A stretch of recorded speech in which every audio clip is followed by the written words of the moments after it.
Hello, everybody, and welcome to the Crypto Hipster podcast. This is your host, Jamil Hassan, the Crypto Hipster, where I bring you founders, entrepreneurs, executives, artists, thought leaders all around the world of crypto and blockchain. And today I have an amazing guest.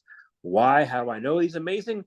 Because I interviewed him 3 years ago when I first started out as a podcaster.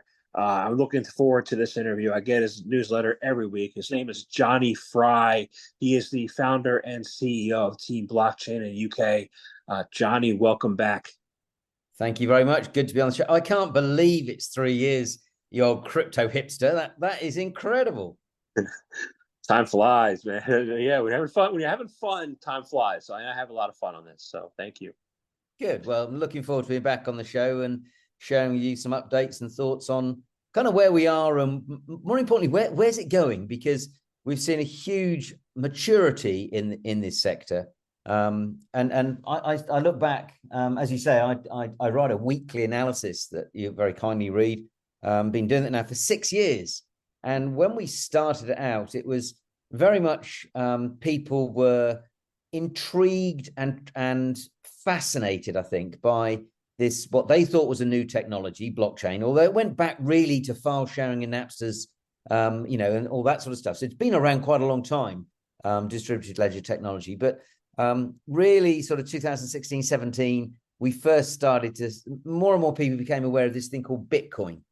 And understandably, it'd gone from like 1 cent to sort of $1,000. And everyone said, well, the party's over. That's it. It's not going to do any more. And lo and behold, it's just recently hit an all-time high of over $70,000.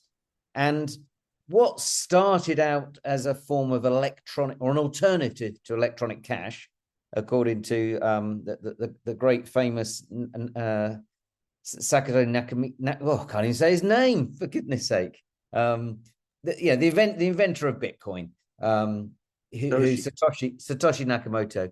He basically was quite worried about people thinking of Bitcoin as a speculative investment because he very much saw it as an alternative electronic form of cash.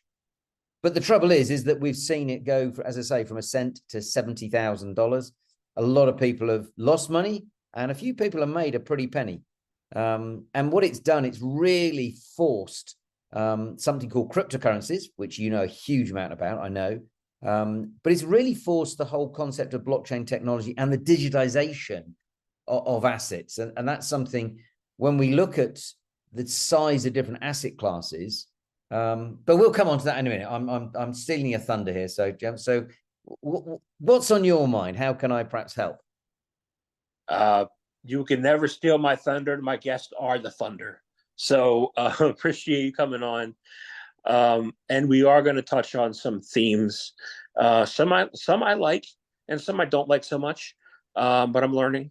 The first thing I really want to do is give a refresher to folks about your background, and if it's a logical background for what you're doing now, and then touch on some of the themes that we've seen since we last spoke 3 years ago.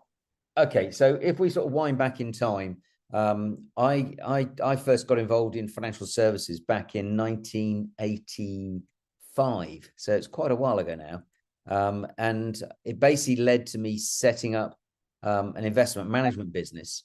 So we were managing portfolios for individuals and getting recommendations from sort of accountants and financial advisors and lawyers and the like, and that led to us buying a unit trust company from a company called Brewin Dolphin, a stockbroker.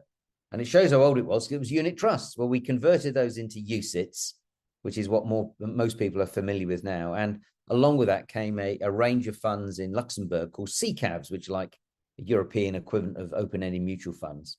And basically ran that business for over 20 years as the CEO, floated on the London Stock Exchange.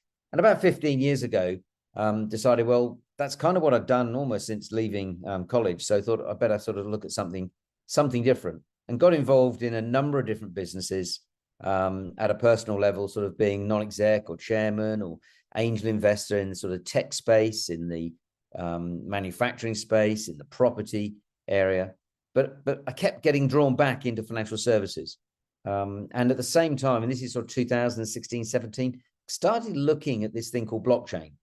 I'm not a technologist, so I wasn't so much interested in the technology per se, but I was very interested in what could it do? How could you commercialize it?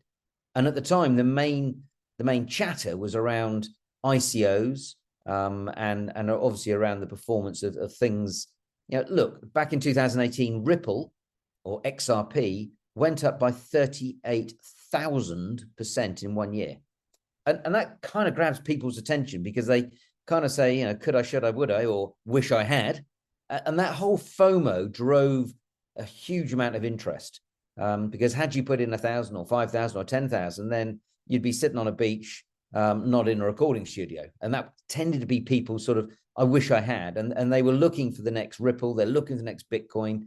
And that's how that sort of interest. But I was more interested in how could you use the technology to shine much greater transparency in different ways. And that led me to setting up Digital Bytes, which is this weekly analysis looking at who, how, where, and why blockchain and digital assets are being used in different countries and different industries. So that's sort of how it sort of morphed. And then obviously got involved in a number of different businesses. I currently head up the strategy for a UK clearing bank, a company called ClearBank, here in the UK. And we're looking at how can digital payments impact the markets. We've seen a lot of talk in the UK about getting rid of things like Bacs and what's going to happen to CHAPS. And we're meant to have the new payment agreement, which the Bank of England are now saying, well, that's not going to come out for another couple of years. We've seen what's been happening in Australia with the new payment platform, done some really interesting things there. In America, you got FedNow, which was meant to be this 24/7 instant settlement system, came out last July, and out of the 9,500 banks and credit unions, only 450-ish are using FedNow. So there is definite realization we need to move with the times. And as people want to be able to deal basically 24 hours a day, 7 days a week, the current banking systems and payment systems arguably aren't fit for purpose. I was talking to someone earlier on today, and they wanted to transfer some money out of one bank account to another. I said, yeah, you can do £10,000 a day. What happens if I want to do more? Oh, do CHAPS. Well, what's that? Well, don't worry, but it'll cost you £26.50. And he's saying, what? Well, but it's my money, and I want to move from one bank to somewhere else. Yep, you're going to have to pay £26.50, or come back every day the next 3 or 4 days, move that £30,000 or £40,000 across. Because in the UK, it's tax season at the moment. People want to move money into ISAs and things like that. And it just, again, struck me straight in the middle of the face and thought, wow, why can't we, when I write my weekly analysis, I use analysts in Asia, in Africa, and I send them money using a stable coin, and it's instantaneous and it's free. So little wonder that stable coins, according to Howard Bevan, the very well-known hedge fund management operation, they did a report and found that stable coins had a turnover of 11 trillion in 2022, 11 trillion. And that compares to Visa, which is 11.6 trillion. So when people say these things aren't scalable, no one's using them, or look at CC data last week, they came out some statements saying that the turnover in stable coins last month was just under 1.1 trillion. So not only is the technology, i.e. DLT stroke blockchain, scalable, but this is being used at scale right now. And a lot of people don't understand that, but you've really got to wake up and smell the coffee and say, there is now an alternative. That doesn't mean you've got to ban cash and checks and CHAPS and, wire transfers, not at all. But in some cases, it does make a lot more sense to look at alternative payment mechanisms. I didn't realize 1.1 trillion. That's a lot. That's good. That's a lot of money, isn't it? Yeah. So you mentioned themes. And you mentioned the word FOMO, and maybe we'll get into that later as a theme. But one of the more important themes right now is the rise of tokenized cash funds and digital payments.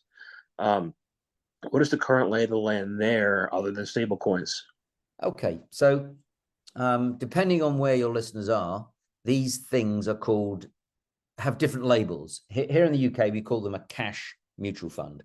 In the States, you call them money market funds. In Europe, you call them a prime fund. And basically, very approximately, in the UK, we have about 50 billion worth of this stuff, which is, it's a reasonable sum, but not that much when you compare to the Europeans who have 1.7 trillion, or the Americans have got over $6 trillion in money market funds. And what these are basically mutual funds managed by arguably some of the best treasury managers in the world, because the likes of State Street, Goldman's, Fidelity, BlackRock, they can afford to pay hundreds of thousands to get the best brains to manage your cash. And so what these are low-risk, short-dated instruments whereby you can get a better return in a money market fund than you can by simply holding your money in the bank. And also your money is very diversified. It's across many different holdings, so it's actually very safe. The trouble is, it normally takes 2 or 3 days at least for you to get your money back. So if you want to transfer, you put some money in and get it back out, it's going to take at least 2 or 3 days, and that's 2 or 3 working days. And if you happen to want to do that on a Friday, it might not be until maybe the following Tuesday or Wednesday you get your hands on the cash. So it's not really that accessible if you want to use it as a proxy, as a treasury management service.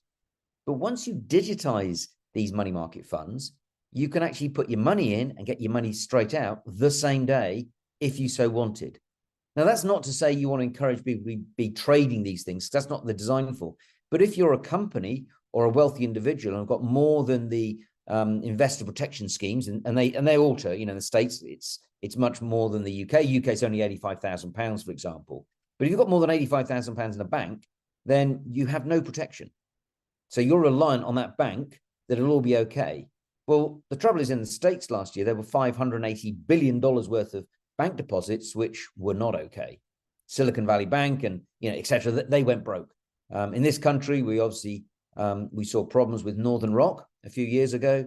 Going back in the States, we obviously saw Shearson Lehman disappear. So banks inherently have a degree of risk, which is why they have an investor compensation scheme attached to them. But put your money in a money market fund is actually being professionally managed across a number of different instruments and institutions. And if you can get your money out the same day, arguably, it then becomes an alternative to leaving your money in the bank. So it's an alternative to a deposit or a savings account. And some of these money market funds, not only are they trading 24/7, but they're going to start making distributions, not every 6 months, but monthly, as we've seen with BlackRock, they've just announced last week. Or indeed, I think we're going to go to weekly distributions. So you, the investor, can get your access to your cash, to your interest, much, much more frequently. And then finally, these funds are going to possibly be managed or priced by independent market makers. So in the same way with an ETF or a share that's quoted or any security quoted on a stock exchange, the price isn't made by the issuing house or the asset manager. It's made by independent market makers. So therefore, you've got transparency of pricing, which from a consumer point of view, that has to be a better deal. And with 9 trillion in money market funds, the question has to be from the regulator, hey, BlackRock, you've just digitized, tokenized your money market fund. Aberdeen Standard, Franklin Templeton, Amundi, biggest asset manager in Europe. You've tokenized your money market fund. Why don't you tokenize your real estate fund, your fixed interest fund, your equity fund? Now, all these funds, the fund sector, according to PwC, will be worth in excess of $145 trillion next year. So we're talking about a market now, which is 70 times the size of the crypto market. And that's just the fund sector. Now, on top of that, you've also got institutions looking to tokenize real estate, debt instruments. But the big daddy is obviously the derivatives market. Because if you look at the derivatives market is 1.2 quadrillion in size. Now, in America, a quadrillion is 18 zeros. In the UK, a quadrillion is 24 zeros, as I commented a couple of weeks ago in Digital Bytes. How can that be? How can we have? But that's what we had with billions, and you probably remember Hipster. That's what we happened with trillions. That the Brits and the Americans couldn't agree the number of zeros on a trillion a few years ago. Wow. So the rising tide, they say rising tide lifts all boats. So if they're going to tokenize everything in 70x, then I should expect to see a 70x in the crypto prices. No, that's just the point. The point is that what are cryptos? What can you liken them to? And I would suggest, having spent nearly blimey, nearly 40 years in the investment markets, I see there's a huge correlation in terms of smaller companies and cryptos. Smaller companies and cryptos on the whole are illiquid, under-researched, and not owned by institutions. Even all the furore that's going on with ETFs at the moment with Bitcoin, the average holding is $13,000. So institutions tend to buy funds that invest in smaller companies. And I would propose that institutions will buy funds that will invest in crypto and leave it to professional, skilled fund managers who are building bots, because these things trade 24/7. One fund manager cannot manage a crypto portfolio. They do need to get some sleep at some stage. And that kind of leads me on then to the next thing. If we see the digitization of funds, of debt, of equities, of real estate, in the UK, we have 33 million taxpayers, of which only 385,000 use their capital gains tax allowance. So why are they buying a fund whereby the fund manager can trade tax-free? They don't pay capital gains tax every time they buy and sell. Why do they want to pay 0.5% or 1% for that fund wrapper when they could actually give it to a wealth manager, and it's probably going to be in the form of a bot, and that bot will trade and buy and sell investments for you and utilize your capital gains tax allowance without the cost of that 0.5% or 1% wrapper? So this is a fundamental change, and this is why the biggest fund manager in the world, BlackRock, Larry Fink, has gone from being quite aggressive about crypto to suddenly saying, we reckon we could see $10 trillion worth of us tokenizing stuff over the next few years. 10 trillion. That's one fund manager. So I see money market funds as a competitor against bank deposit rates. I also see money market funds as helping the regulators understand the greater transparency and the better service it offers private investors, because they can trade 24/7. They don't have to wait till 2 o'clock in the afternoon to be able to buy and sell their UK fund or Japanese fund. They don't have the price dictated by Schroders or by Goldman's or by Fidelity, or the price will be actually governed by independent market makers. So it's better for the clients, better for the regulator. And guess what? All those stock exchanges that are struggling with a lack of IPOs, there are more funds than there are equities. So the stock markets could actually find them making prices and making a market, well, not making the prices, but certainly creating a platform for things to be traded. And they're going to double or triple the number of instruments that are going on their platforms.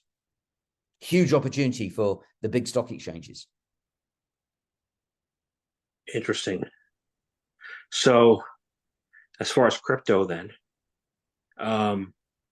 let's get into Bitcoin a little bit. You know, all the institutions are buying Bitcoin and maybe Ethereum, right? In your last Digital Bytes article, you wrote about Satoshi's vision for Bitcoin being electronic cash and not as a speculative investment, like kind of like gold, right? Many countries and many companies on Wall Street and people, investors, see Bitcoin as a store of value only and not for electronic cash.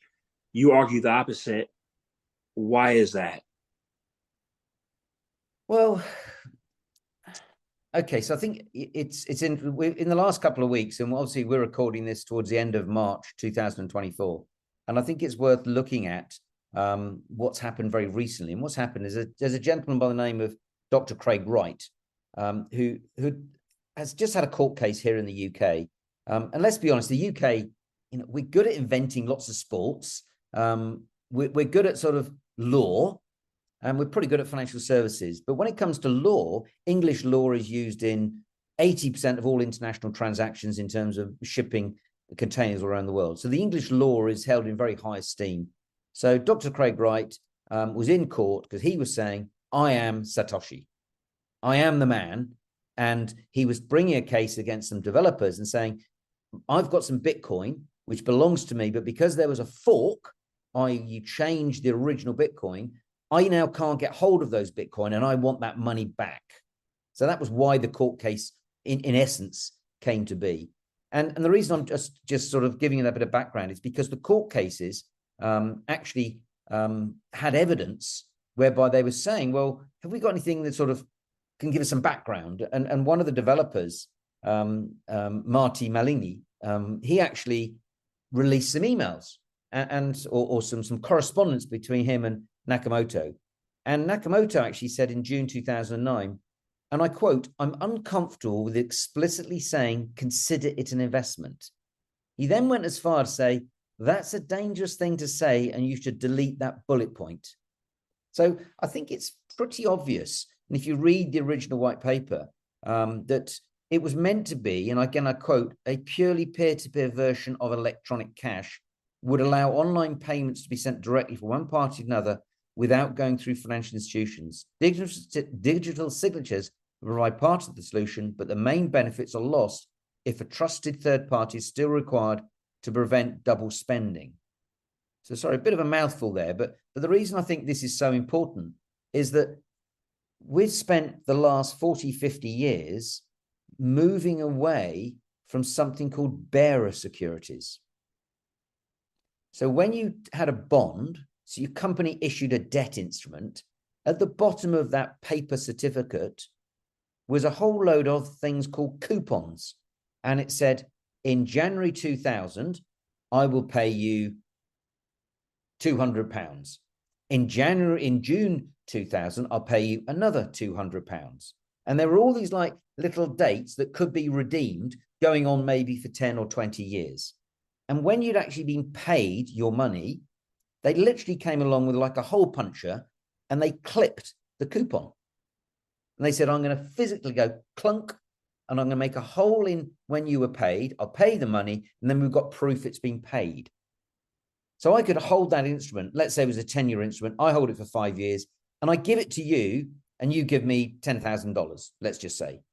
You now have something whereby it's going to be repaid now in 5 years' time because it's a 10-year note, and I've had it for 5 years. And you've got all the coupons for the next 5 years. And every 6 months, you go along, and you have your coupon clipped, and you're given some money. No one's involved. It's completely independent. Now, this form of paper, and it literally was paper, was the same for shares. And the situation got so bad in America in the late 60s when people started buying and selling shares, it led to the establishment of something called the DTCC. And there was so much paper flying around Wall Street. What they did, they used to shut Wall Street on a Wednesday. So you would trade Monday, Tuesday, close Wednesday, open Thursday, Friday, sort the paperwork out Friday, Saturday, Sunday, open again on Monday. They couldn't cope with the volume of paperwork. So they said, look, we've got to get away from these bearer securities. Plus the fact, if you've got a bearer security, I could give you a bit of paper. You could give me a bit of paper. I could get another bit of paper. All this is paper. There's no electronic register. And you don't know if I'm a scoundrel or if you're a scoundrel, where you've got the bit of paper from. It's worth something. Now, what we're going back to with digital assets, unfortunately, is creating bearer securities. If you have a stable coin and I have a picture, or I have, I don't know, a property in London, and you say, look, Johnny, I'd like to rent your flat for a month this summer because I'm coming to Wimbledon or I'm coming to the FA Cup final or whatever it is. I say, yep, no problem at all. You can have that. And you can send me your bearer security, i.e. you can send me your stable coin. And I will accept your stable coin, and you will then have the keys in a safe box to my flat for a month or whatever it may well be. I haven't had to go through a bank, haven't had to go through an exchange house, haven't gone through a broker, no intermediary. Because if you put £100 in the bank, whose money is it, Crypto Hipster? You would think it's yours, but it ends up being the bank's. You're a creditor to the bank, which is why when a bank goes bust, you've got to get in the line to get your money back if you can.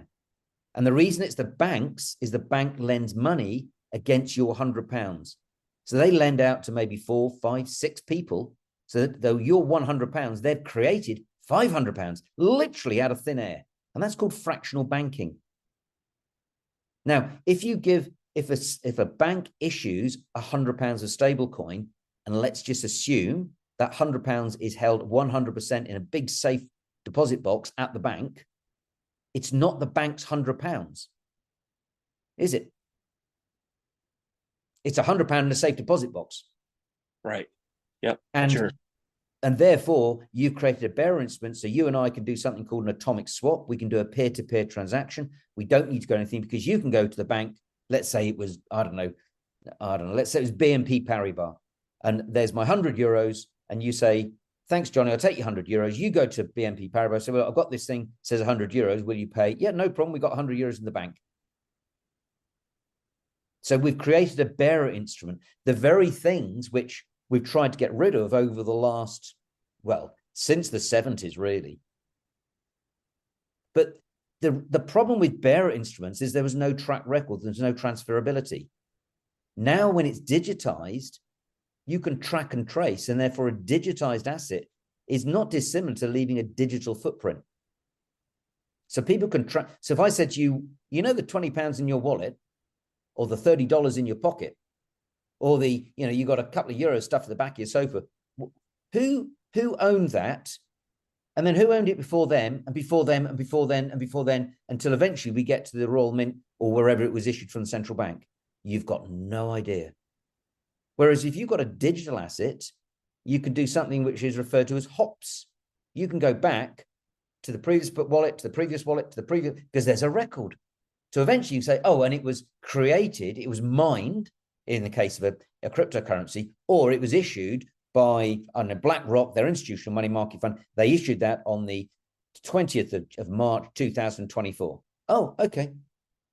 So digital assets represent a fantastic tool for people trying to fight the shadow economy. And the shadow economy, unfortunately, we are both part of this. We have both gone to a bar, gone to a restaurant, and said, does the restaurant get the tip? Well, they do. No, I'd rather give you cash because your service has been fantastic. Or if someone cuts your grass, cleans your car, polishes your shoes, something like that, you say, well, there you go, there's a bit of cash. A busker on the underground, there you go, there's a bit of cash. That's all part of the shadow economy, which is why in France and Spain, it's illegal and potentially a 2-year prison sentence if you spend more than €1,000 in cash. Illegal. You can't do it. Whereas if you've got a digital transfer, yep, you can digitally transfer that money, and actually no one knows about it. So arguably, when you go into America or go into Europe, or you go anywhere, and they say, how much cash are you taking into this country? Can you declare if you've got more than £10,000, dollars, euros? And 99% of us say, no, I haven't got that, because we haven't. But if you're walking around with a mobile phone, well, where is that money? Because I could do a peer-to-peer transaction with you. So is it actually stored on my phone? Am I breaking the law? It's a question. It's a good question. I don't have the answer, but I'm simply saying, you see, the law hasn't caught up with reality. And whilst Professor Sarah Green at the Law Commission in the UK has done a fantastic job in giving some clarity around things like smart contracts being legally enforceable and digital assets should be recognized, the legislation is still catching up with the fact that people are trading $11 trillion of stablecoins in a year. I have an answer. I don't know if it's the answer. Mm-hmm. This is what I do. I buy crypto on an exchange or a wallet, and I send it to a blockchain address. And if I'm traveling, I will delete that wallet. It'll still be where I can access it at a later time. So I don't have it on my phone or on my person, but it's on the blockchain. Okay.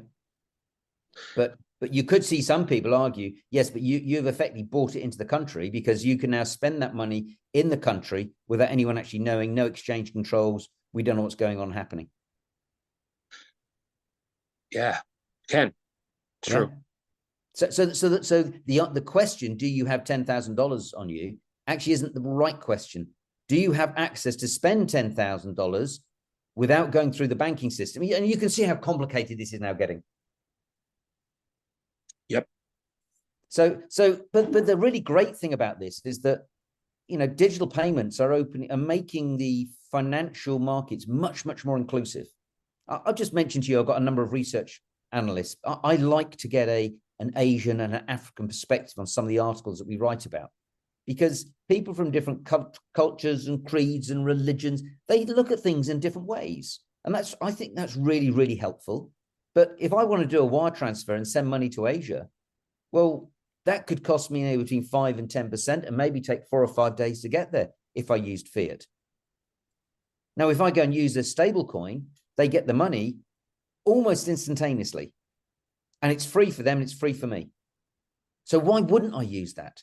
And I was speaking at a lecture a couple of weeks ago, and one of the guys, he claims that in certain African countries, they can charge up to 75% and take 5 or 6 days. Now, someone like Nigeria gets 20 billion a year in foreign remittances, i.e. family and friends working overseas, sending money back to Nigeria. And the cost of sending money to Nigeria can be extortionate. And people don't want to use the banks in Nigeria, mainly because they can't. There's only 4.5 banks for every 100,000 people, which is why 85% of all Nigerian money is literally in tins or mattresses under the bed. But we've seen the outstanding success of M-Pesa. It's been a huge, we've seen the great success of Pix in Brazil. So alternative payment methodologies are being embraced in different places around the world. And that's the other thing I love about the whole of this space, is that having spent probably 30 years of, I've got the best bank account, I've got the best fund manager, all about me, ego. In the digital space, it's very collaborative. Jamil, you do your job. Well, it's your hobby, you've just told me. You don't make money out of these podcasts. You're not paying me to give up my time. You sent me an email last night and I sat down for probably an hour to think about what I was going to talk about, what I was going to do. I don't get any money for this. But if I can help you, and this helps 1 or 2 people, just one person that's listening to this, well, I kind of think that's quite cool. And we can move it very slowly along. And if it helps 50 people, even better. But in the old capitalist world of, he who dies with the most money wins, and those vulgar pictures of someone, a dead corpse sitting in a Ferrari being lowered into a grave and saying, who said you couldn't take it with you, and all that horrible stuff. We had a program in the UK, loads of money, Harry Enfield. And it was all about how much you've got. Well, yes, there's elements of that still in society, but on the whole, I'd say we're becoming much more collaborative and much more inclusive. And digital assets, you think in most countries, people who don't have bank accounts, in the UK, that's 1.1 million people. In the US, it's over 7 million people. Those people that don't have bank accounts, they're on a pay-as-you-go mobile phone. They're putting coins in a meter to heat their house and turn the lights on. Why? 50% of those people have a mobile phone. They could have a digital payment and they could be on the same tariff as you and I. And those security guards and those home workers and the people that, are on, some of the most menial jobs in our society, and they're sending money back to India, and they're sending money back to the Philippines and Nigeria. Oh, and by the way, they're getting shafted by 5 to 10% for the pleasure of sending money back to their loved ones. Why? It's not right.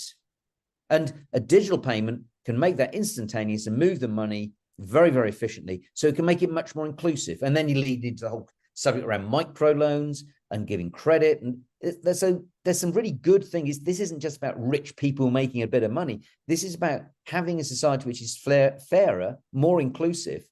And arguably a lot of this has come from FOMO. It's come from making a huge amount of money, putting blockchain, putting Bitcoin on the agenda. For me, it's not about the price of Bitcoin. Quite frankly, yes, I own a little bit of it, but I don't care about it. But what I love about constantly people talking about Bitcoin is people say, well, that's not for me, but this is. So let me give you a different example. Have you heard of the pop star, Harry Styles? Yeah. Okay. Last year in Dublin, he did a pop concert or a rock concert for 80,000 people. And he said, look, see this thing behind me, this QR code, scan that and then download it. And I'm going to auction off my T-shirt I've been wearing all day, or got some video clippage of stuff that's going on behind me. Some sort of engagement with his fans. Within 24 hours, 5,000 people had downloaded this and 100,000 interactions. What a great example of fan engagement, customer loyalty, all run through something called a non-fungible token, an NFT. So you can use the technology in the pharmaceutical industry, in the petrochemical industry, in the telecoms industry, in finance, in fashion, in the metaverse. Gucci are selling virtual handbags for more than real handbags. For me, I don't understand it, but that doesn't make it wrong. And the metaverse, if you believe Citibank, it's going to be between 8 and 13 trillion by 2030. Well, if they're right, you're not going to be paying for things by writing a check, you're going to have some form of digital payment. And that's why Mastercard have set up the multi-token network, because they see this coming and saying, we want to be part of this new payment system whereby people can move money around, move value around. And let's be honest, if you look at the sentiment against the mighty dollar, people are getting worried. People are saying it's not sustainable to just keep printing money. You know, the M1 is a measure of the supply of money, and it's gone from about it's gone from 3.6 trillion in 2019 to at one stage just under 21 trillion. Yep. And so central banks are now saying, look, we perhaps want to start reducing our weighting. And as someone said to me, it then comes back to, well, it's the least worst case scenario. Where do I put my money? Well, Europe seems to have a ton of trouble, but maybe it's not as bad as America. Even Blighty, even the pound is now being seen as potentially not as bad as everyone thinks it is. Now, if that gathers momentum and people saying, I don't think I'm going to get my money back on bonds, US bonds, because they just keep issuing with gay abandon, they're never going to be able to afford to pay me. That's a serious, serious issue for the world, because that will reprice bonds, reprice real estate, reprice equities. Now, I'm not saying, therefore, everyone should cash in. I'm not giving financial advice, but I'm simply saying this is what's going on. It's like the emperor's got no clothes on. Look around, and when people are saying, well, maybe you should have a little bit in gold, a little bit in Bitcoin, or let's just talk cryptos as a whole, maybe a little bit in real estate. You know, don't have 100% of your money just in Apple. You know, look at alternative, look what's going on in the marketplace. It's just not sustainable that we keep having this monetary inflation. And that's why inflation is so high, because the amount of money that's flooding around the system is huge. 9 trillion in money market funds, as we were just talking about earlier on. You're not often speechless, Hipster. What's going on? I am speechless. I'm trying to put together my next question for you, and I'm like, a lot of things are going through my mind. Like, one of them is like, you talked about FOMO, you talked about the emperor has no clothes, you talked about the real value of blockchain, and I sit around and I see, me investing the past several years in trying to find the right product market fit, and you have a lot of people finding the narrative market fit, which is all meme coins and bull crap, and I'm like, it gets discouraging after a while seeing the something backed by no clothes making money, and I'm like, but there's so much value here in so much ways we can change the world. And then you wrote an article in your Digital Bites about finance from a social inclusion perspective. We talk about Africa, which is why I'm here in the first place, to talk about social inclusion and financial inclusion. So where are we at in being able to regain focus and support underserved communities as far as blockchain and crypto, instead of just gambling on meme crap? Look, there's always going to be someone that wants a flutter. There's always going to be someone who wants to have a bet on a dog or a horse or a whatever it may well be. And some countries it's illegal, other countries they try and control it. But and a lot of out of the 22,000 cryptocurrencies out there, and out of the, you're probably looking at a similar number of, you're of an age, you'll remember the big board or the pink sheets, where people were trying to sort of pick a gold mining stock in Canada that was suddenly going to go through the roof, or Australia or someone like that. You're always going to get that sort of thing. There's always going to be greed. There's always going to be confidence tricksters. Wherever there's money, a fool and his money are easily parted. So let's not pretend that crypto is any different. It's very, very similar. But likewise, would you put all your money on a potential gold mine in Australia? Of course you wouldn't. But you might have 1% on something like that, or a portfolio of those gold mines, and that's fine. That's fine. But I think what you've got to look at is the bigger picture. You've got to look at and step back and say, okay, so where are we now? What is the value of different investments? How on earth is property in most major cities, how is it possibly going to go up in value when people in their late 30s can't afford to get on the property ladder? How does that work? Now, there are lots of countries in the world where they don't have home ownership like we have in the US, in Australia, or in the UK. Germany is a classic example. Most people rent their property. Most people, I would argue, in their 20s and probably into their early 30s now, certainly in London, New York, San Francisco, they have to rent because they can't afford to buy. What they could do is afford some fractional ownership if they wanted to. And that's what we're beginning to see with the digitalization of real estate. But if you look at the equity markets and you're looking at a PE ratio, if the company carries on making the same profit, I've got to wait 20, 30 years to get my money back. The big hype at the moment is AI. What is AI? I would argue it's access to information. There's no intelligence there.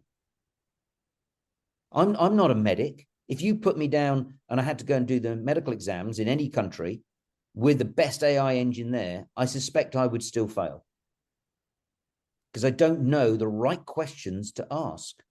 I don't have the information to be able to access the information.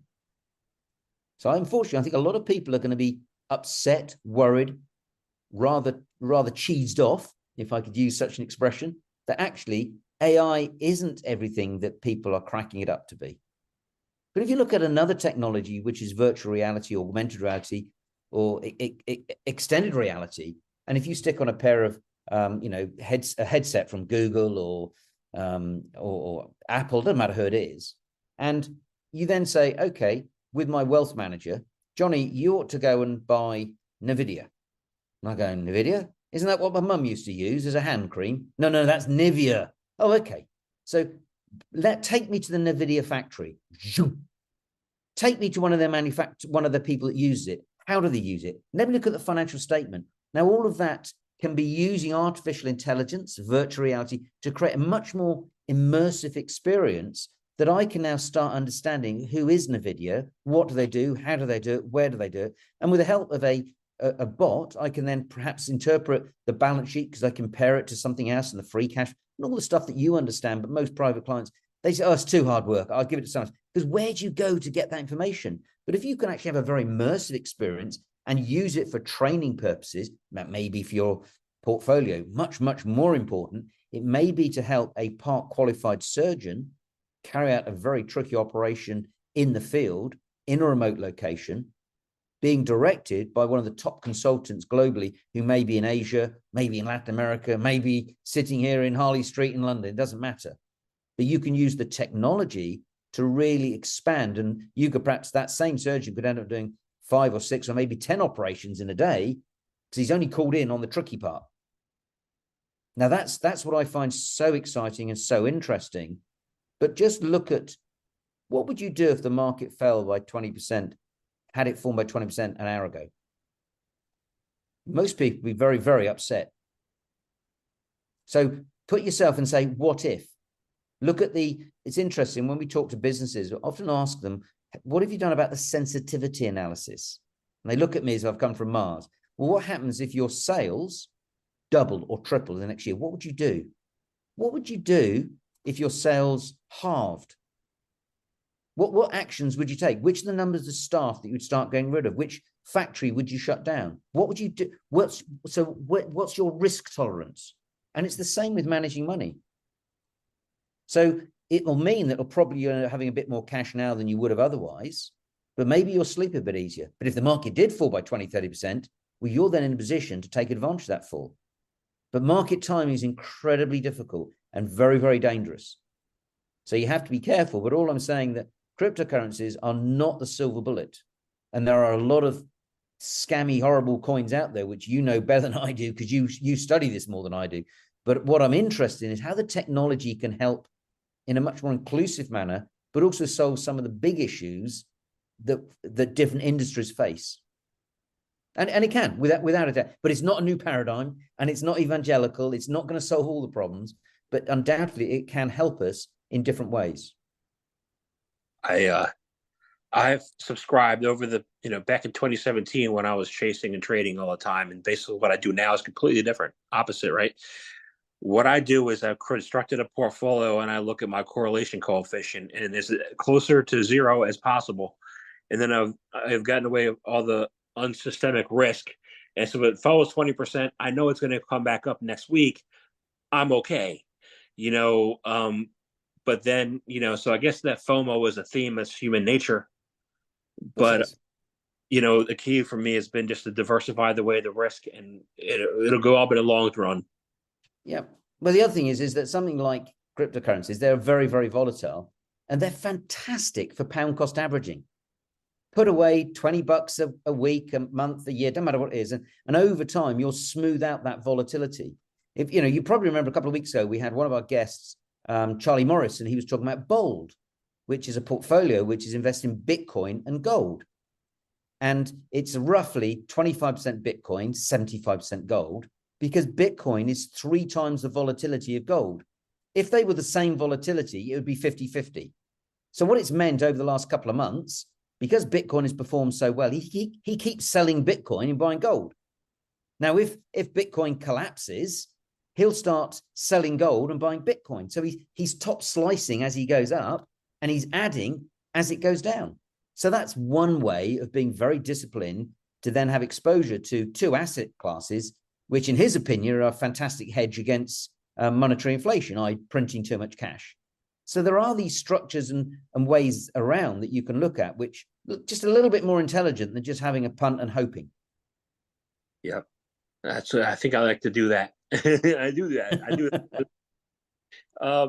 So I want to ask one more question. You mentioned earlier, stable coins, right? About perhaps being the future, right? Stable coins were what caused the downfall in 2022, right? What do we need to watch out for in those stable coins so that we don't have another recession, so that we can build sustainability going forward? Okay, so the first of all is that if I had a magic wand, I would rename all stable coins pegged coins. Because if you're in New York City, the pound is anything but stable, nor is the euro, nor is the yen, nor is the Aussie dollar, etc., etc., etc. The only thing that's stable for you is the US dollar. And vice versa, if you're in London, the only thing that's stable for me is pounds. So it should be, what is it pegged to? So if it's pegged to the dollar, for example, in my opinion, it should be 100% invested in the US dollar. Not have this situation we have with Tether, which has been phenomenally successful, over 100 billion of value. And it's turning over, more importantly, over 100 billion a day. But if you go on to CoinGecko and you actually look at its volatility, I should have checked before I came on, but very often I keep an eye on this, and you'll see that the spread on Tether is actually 1.5%. Well, how can that be? How can you have something that's stable if it's got that level of spread? Well, no surprise, in the quarter, fourth quarter 2023, Tether made 2.8 billion. Why? Because it looks like interest rates are coming down, and they've got a shed load of money invested into commercial loans, into short-dated money instruments. So as interest rates come down, they go up. This quarter, they'll have made a load of money because they've also got 67,000 Bitcoins. 67,000 Bitcoins. So they've had a fantastic quarter. Now, what Tether have done is a little bit like Bitcoin. They've raised the stakes. They've shown what's the art of the possible. Now what we need are regulated, I would argue, banks being able to issue stable coins, but they have to be backed 1-for-1 by pounds, dollars, yen, Swiss francs, whatever it may well be. But please, no retail CBDCs, please. And why? Why the pleading? Well, look at the Copenhagen Economic Institute. We wrote about this a couple of weeks on Digital Bytes. They reckon if you get a central bank, European central bank digital currency, and their words were, it will permanently impair GDP growth by 17 to 34 basis points. Why would the central bank want to have a tool that reduces economic growth? Now, one of the reasons for that reduction in economic growth is if too much money floods into stable coins, it comes out of the banks. The banks then need to put up interest rates to attract deposits to be able to lend money. Do you follow? Follow. So therefore, CBDCs at wholesale to make things go faster and cheaper, fantastic. Having stable coins for SMEs, they're the biggest employers in the world. Companies that employ less than 100 people, they employ 70, 80% of the workforce in most G7 economies. What do SMEs suffer from? Cash flow. They cannot afford to wait 30, 60, 90, in some cases 120 days. You run a small little business like I do. If I get £1,000, dollars, yen, whatever it may well be, do I sit on the bank? No.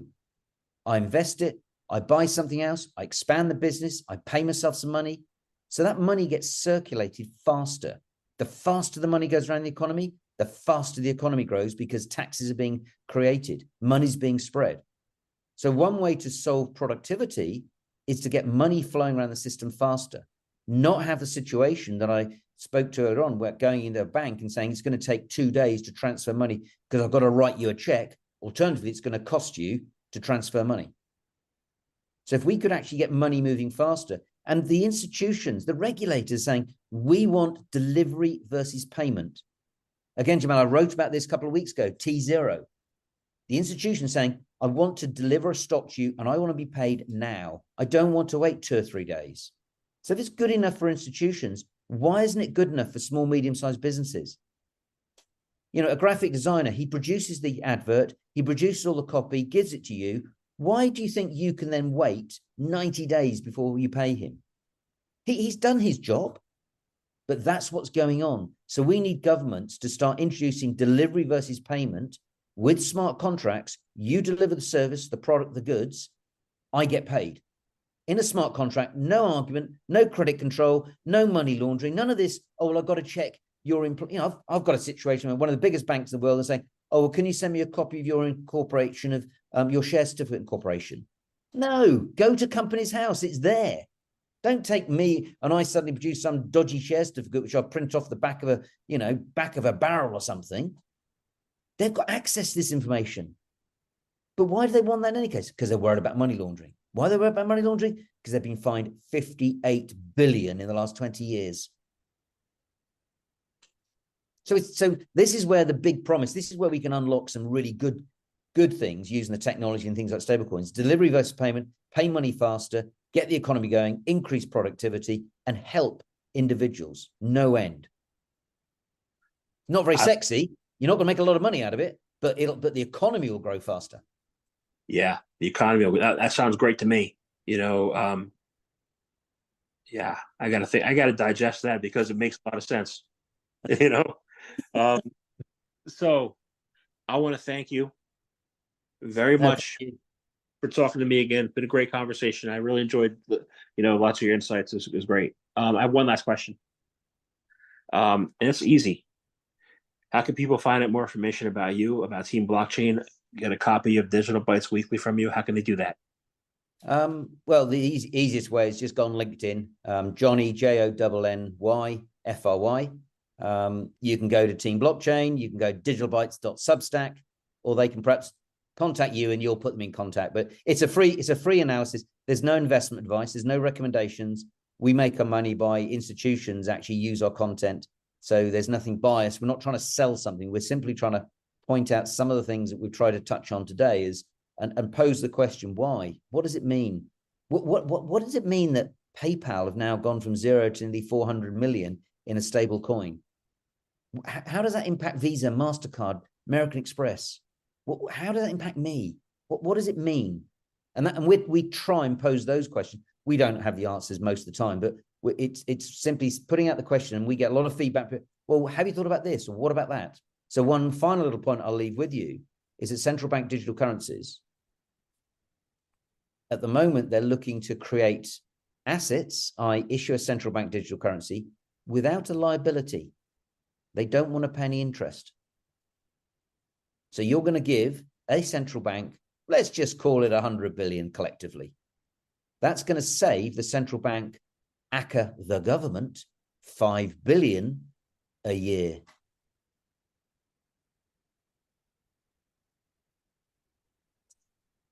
Liability. Yeah. That's 5 billion a year. Now that does a lot to actually insulate some homes, perhaps build a few more schools, perhaps a bit of payout to the people that haven't got the money. That's what they're talking about at the moment.